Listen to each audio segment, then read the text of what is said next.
संघर्ष music digital recording studio एकमा भूली। DJ Neeraj बाबू पहाड़पुर गद्यानी।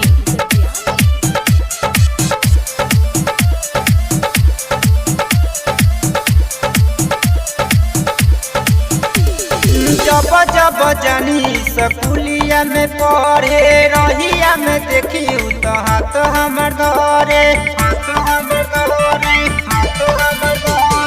जब जब जानी स्कूलिया में पढ़े रहिया में देखी तो हाथ हमर धरे। नंबर बड़ियारी हमके देला सखी, हो शर्मा जी के बेटा सखी ढोरी पचुमा लेता सखी, हो शर्मा जी के बेटा सखी ढोरी पचुमा लेता सखी।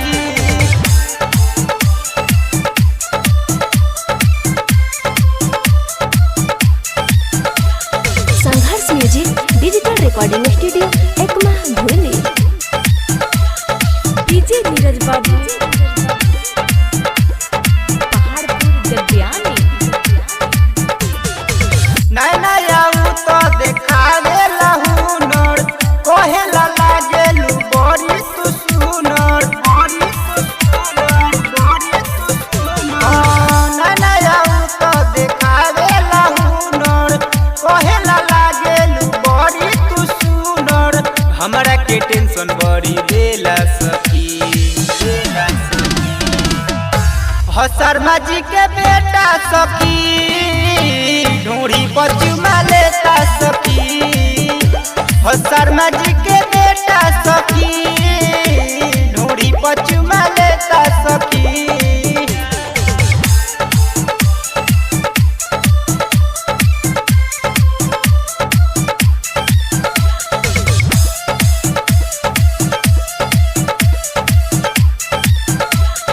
डीजे नीरज बाबू पहाड़पुर गद्यानी। का कोही राइटर गोलू अकेला, किशन राजू देखा देला खेला।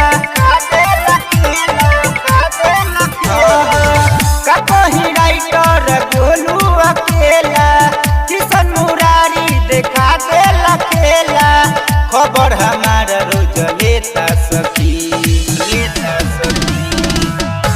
हो शर्मा जी के बेटा सखी ढूंढी पचुमा लेता सखी, हो शर्मा जी के बेटा सखी ढूंढी पचुमा लेता सखी। Sangharsh music digital recording studio